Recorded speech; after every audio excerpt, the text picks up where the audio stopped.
అసలు super 6 super 7 ఈయన ఇచ్చినవి ఏం చేశాడని అడుగుతా ఉన్నా. నేను చెప్తాను, నువ్వు విను. ఈ రోజు నువ్వు 3000 పెన్షన్ను 4000కు పెంచారు. 18 నెలల్లో 23,926 కోట్ల రూపాయలు పంపిణీ చేశారు. 205 అన్నా క్యాంటీన్ల ద్వారా 7 కోట్ల మందికి పైగా 5 రూపాయలకే నాణ్యమైన భోజనం పెట్టారు. స్త్రీ శక్తి ద్వారా 400 కోట్ల రూపాయల వ్యయంతో 25 కోట్లకు పైగా ఉచిత ప్రయాణాలు కల్పించారు. తల్లికి వందనం ద్వారా 67 లక్షలకు పైగా విద్యార్థుల తల్లుల ఖాతాల్లో 10,000 కోట్ల రూపాయలకు పైగా జమ చేశారు.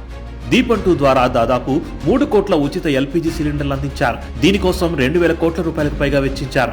పేదల సేవలో కార్యక్రమం ద్వారా 50,000 కోట్ల రూపాయలు పేదల సంక్షేమానికి అందించారు.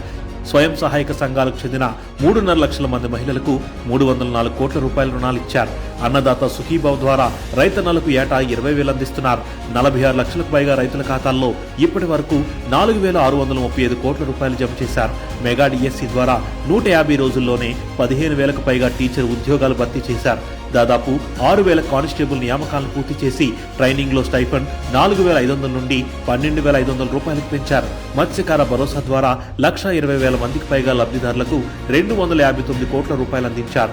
నాయి బ్రాహ్మణ షాపులకు, ఎస్సీ ఎస్టీల గృహాలకు, చేనేత వృత్తిదారులకు 200 యూనిట్ల ఉచిత విద్యుత్, పవర్ లూమ్లకు 500 యూనిట్ల ఉచిత విద్యుత్, రైతన్నలకు 9 గంటల ఉచిత విద్యుత్ ఇస్తున్నారు.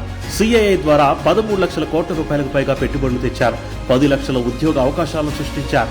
అంతర్జాతీయ స్థాయిలో విశాఖలో యోగా డే నిర్వహించి అరుదైన రికార్డుతో ఆంధ్రప్రదేశ్ ఖ్యాతిని ప్రపంచానికి చాటారు. ప్రధాని మోదీ చేతుల మీదుగా అమరావతిలో 50,000 కోట్ల రూపాయల విలువైన పనులకు శంకుస్థాపన చేశారు. AI city, drone city, space city, MSME పార్కుల అభివృద్ధికి అడుగులు వేస్తున్నారు. పెట్టుబడులకు స్వర్గధామంగా ఆంధ్రప్రదేశ్ను మలిచారు. పూర్వ వైభవాన్ని తెచ్చారు.